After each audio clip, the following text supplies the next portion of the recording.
Je passe maintenant la parole peut-être à Liora, qui a travaillé sur la naissance du GISTI et qui va donc être la discutante de la première table ronde. Il est où le bouton? C'est bon. Merci beaucoup. C'est bon là, vous entendez?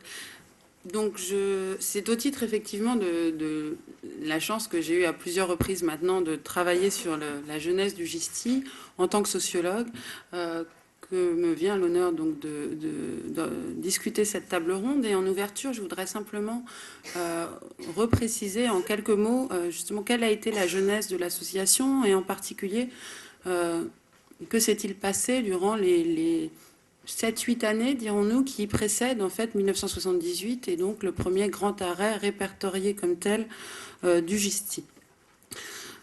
Donc, il faut déjà se remettre en mémoire par rapport à la perspective des années, de la fin des années 60, du début des années 70, que l'idée de la création d'un tel mouvement associant maniement du droit et défense des immigrés n'allait vraiment pas de soi, ni du point de vue de l'univers des juristes, ni de celui des immigrés et de leur soutien à l'époque. La création du GISTI eut donc lieu dans un contexte spécifique, comme un événement relativement improbable qui fut rappelé lors d'une journée Histoire et Mémoire, déjà organisée à l'initiative de Daniel Lechac le 8 décembre 2000, dans le cadre de l'association. Dans l'immédiat après 68, et plus précisément dans la vague de protestations suscitée par le projet de loi dite anti-casseurs, plusieurs jeunes énarques décidèrent d'engager une réflexion politique, réflexion sur leur rôle dans les rouages de l'État, pour reprendre leur formule. Cette réflexion, pour certains d'entre eux, prit le chemin d'un intérêt pour la condition des travailleurs immigrés, sachant que l'immigré représentait pour eux une figure un peu canonique d'un lumpenprolétariat moderne, incarné aussi par les bidonvilles qui étaient encore importants à cette époque aux frontières de Paris. Ces immigrés étaient peu ou pas représentés par les syndicats et les partis de l'époque.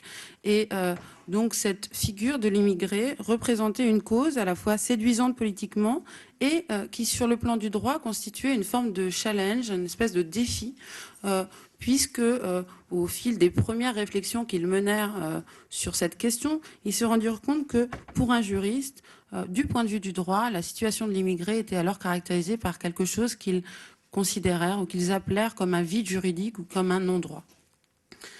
Et c'est cette première intuition qui fut rapidement confortée par des témoignages, notamment venus du terrain, qui se trouvèrent collectés à l'occasion de premières réunions du GISTI relativement informelles, au domicile des uns et des autres, au centre Saint-Yves de la rue Gay-Lussac, et qui, de réunion en réunion, permirent de constituer un premier noyau qui, à partir de la fin 71, début 72, commença à prendre forme véritablement.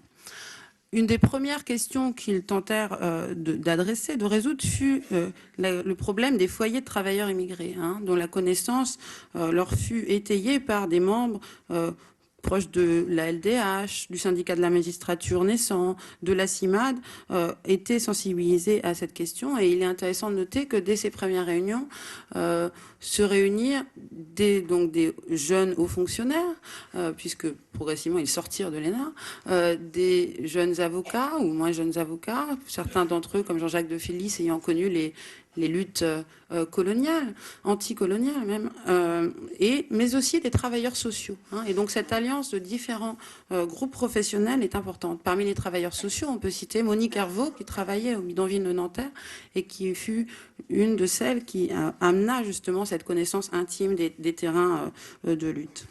En mars 72, d'après ce que j'ai vu dans les archives, le groupe comportait 23 membres de ces différentes professions, rassemblait une documentation déjà importante sur les problèmes juridiques des étrangers et s'orientait vers l'action en plusieurs directions. La diffusion d'informations, avec très tôt l'idée de constituer, de rédiger le fameux petit guide juridique qui verra le jour quelques années plus tard chez Maspero, et le soutien aux luttes individuelles ou collectives.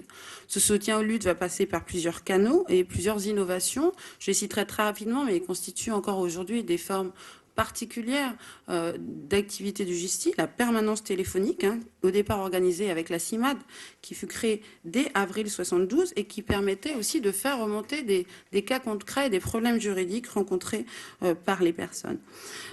L'opérationnalisation de ces réflexions dans des textes à visée plus théorique ou dénonciatrice ou politique fut aussi importante. Une deuxième orientation fut la publicisation d'un certain nombre de textes, et en particulier de circulaires qui avaient un poids extrêmement important dans la gestion, dans la régulation de l'immigration et qui étaient par définition des textes qui n'étaient pas publics. Et une partie de l'activité du GISTI va être dès le départ, hein, dès par exemple la circulaire Barbeau du 21 novembre 72, de rendre publics ces documents pour rendre visible cette politique et aussi pour la rendre opposable. Donc, cette publicisation, elle est donc de pair aussi avec des initiatives en termes de contentieux, hein, et ce sur deux volets. Un premier volet dont on parlera peu ou pas aujourd'hui, qui était le volet judiciaire à proprement parler, fondé sur des contentieux répétés sur différents tableaux et porté par plusieurs avocats, en particulier Simone Paco, Georges Pinet ou Jean-Jacques de Phillis, dont je parlais tout à l'heure, Christian Bourguet aussi, qui se trouvaient confrontés à des problèmes très concrets, tels que quelle est la définition en termes de droit du logement d'un hôtel meublé, quelles sont les conditions d'expulsion dans ce type de logement, de quel statut juridique peut ressortir un bidonville, etc. Hein, donc des tas de problèmes extrêmement concrets qui vont mener à ce qu'on peut appeler des sortes de guérillas judiciaires qui vont se porter sur différents fronts. Et l'un de ces fronts importants de lutte par le biais des avocats va être la lutte des foyers, dans lesquels Christian Bourguet et Arlette Grunstein vont véritablement porter un contentieux extrêmement nombreux. Et donc Hassan Ba va nous parler, qui est arrivé et que je salue, va donc nous parler comme insider, hein, comme porteur de cette lutte, justement, des rapports qui furent les siens avec les avocats et avec le GISTI. GISTI qui, par l'intermédiaire de Patrick Moni, qui est à l'époque entre la CIMAD et le GISTI, hein, qui prend un peu son indépendance institutionnelle vers 75-76, Patrick Moni qui va s'occuper notamment de ce qui va s'appeler le comité technique qui va faire le lien entre l'organisation des foyers et le GISTI et d'autres acteurs, aussi des architectes notamment, qui vont appuyer cette lutte sur des questions techniques.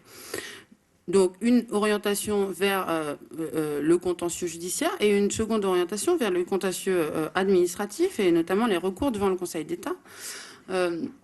Et donc, si le colloque d'aujourd'hui prend la date de 78 comme borne, comme début, en quelque sorte, il y a une genèse avant cela et des victoires du GISTI qui n'apparaissent pas en tant que telles parce que les statuts n'étaient pas encore déposés. Et donc, ce n'est pas au titre de ce requérant que ces requêtes ont été faites, mais néanmoins, il y a au moins donc 2 décisions que l'on doit au recours déposé par Philippe Vaquet qui ont été rendues auparavant dans le cadre de l'activité du GISTI et sur lequel nous allons revenir. Donc, dès 1974, un important arrêt d'assemblée Ferrandi-Gil Ortega qui reconnaît la compétence du Conseil d'État sur la demande de sursis à exécution en matière d'expulsion. Même s'il n'y a pas victoire sur le fond, on reviendra sur ce que représentait justement cette victoire en 74. Et puis surtout, en 1975, un recours contre la circulaire dite Marcelin-Fontanet de 1973, que je vous laisserai expliquer parce que c'est quand même assez pointu. Mais en gros, recours qui va se faire sur la question de l'attestation logement délivrée alors par l'employeur, hein, et sur la contestation de ce point.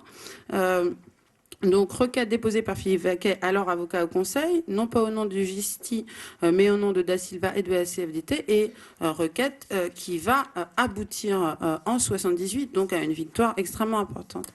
Alors, victoire importante à plusieurs titres. Pourquoi? Et je vais finir là-dessus avant de vous passer la parole. D'abord parce que elle représente un succès, évidemment. Elle accorde une légitimité sur le plan juridique importante au GISTI, légitimité qui peut être associée aussi au fait, ce n'est pas un hasard que les hauts fonctionnaires qui l'ont fondé ont quelques compétences en la matière. Et donc, évidemment, cette compétence va se voir reconnaître par ces victoires qui vont ensuite se multiplier. Deuxième point, cet arrêt du 13 janvier 75 va être très vite utilisé par le GISTI pour justement publiciser ses revendications et faire connaître ce nouveau mode d'action. Hein. Donc on peut retrouver dès le 30 janvier 75 ce texte du GISTI, conséquences pratiques et politiques de l'annulation par le Conseil d'État des circulaires Marcellin et Fontanet, qui montre bien comment ce nouveau mode d'action va être publicisé, va être mis en scène comme un moyen d'arrêter la politique de l'État à l'époque sur la régulation de l'immigration.